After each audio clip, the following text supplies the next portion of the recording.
Pengorbanan yang nyata. Dalam kehidupan ini, kata pengorbanan sering terdengar, tetapi tidak selalu mudah untuk dijalani. Banyak orang ingin menerima, tetapi tidak semua siap memberi. Banyak yang ingin diberkati, tetapi tidak semua mau berkorban. Namun dalam iman Kristen, pengorbanan adalah bagian yang tidak terpisahkan dari kehidupan bersama Tuhan. Bahkan inti dari keselamatan kita dimulai dari sebuah pengorbanan yang nyata, pengorbanan Yesus di kayu salib. Firman Tuhan berkata dalam Yohanes 3 ayat 16, "Karena begitu besar kasih Allah akan dunia ini, sehingga Ia telah mengaruniakan anaknya yang tunggal, supaya setiap orang yang percaya kepadanya tidak binasa, melainkan beroleh hidup yang kekal." Kasih Tuhan bukan hanya kata-kata, tetapi tindakan.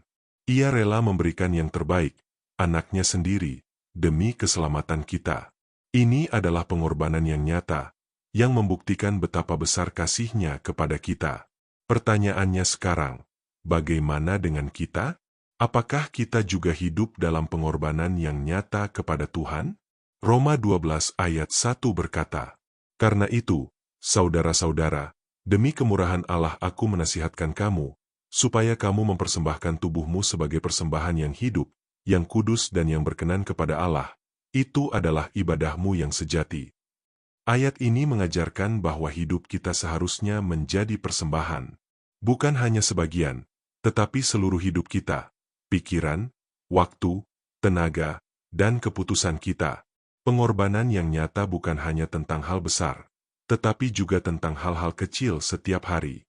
Ketika kita memilih untuk tetap jujur meskipun rugi, itu pengorbanan. Ketika kita mengampuni orang yang menyakiti kita, itu pengorbanan. Ketika kita meluangkan waktu untuk Tuhan di tengah kesibukan, itu juga pengorbanan. Seringkali pengorbanan terasa berat, karena kita harus melepaskan sesuatu.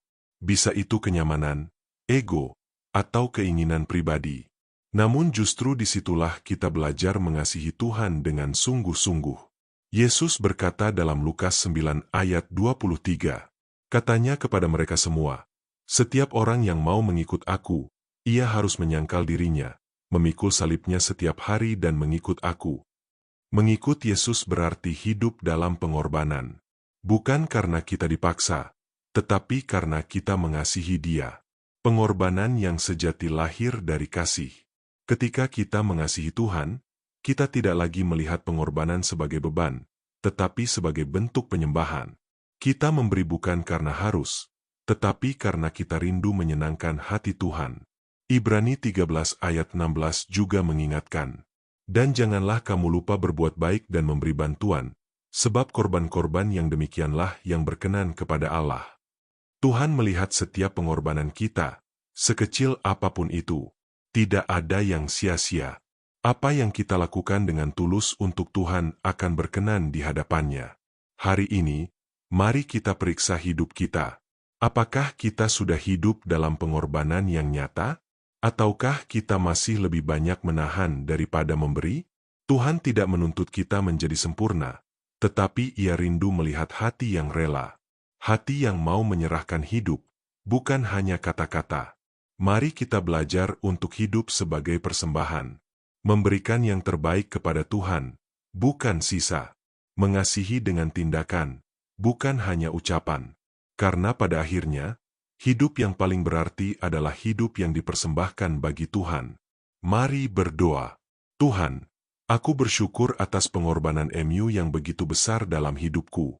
Ampuni aku jika selama ini aku lebih banyak menerima daripada memberi.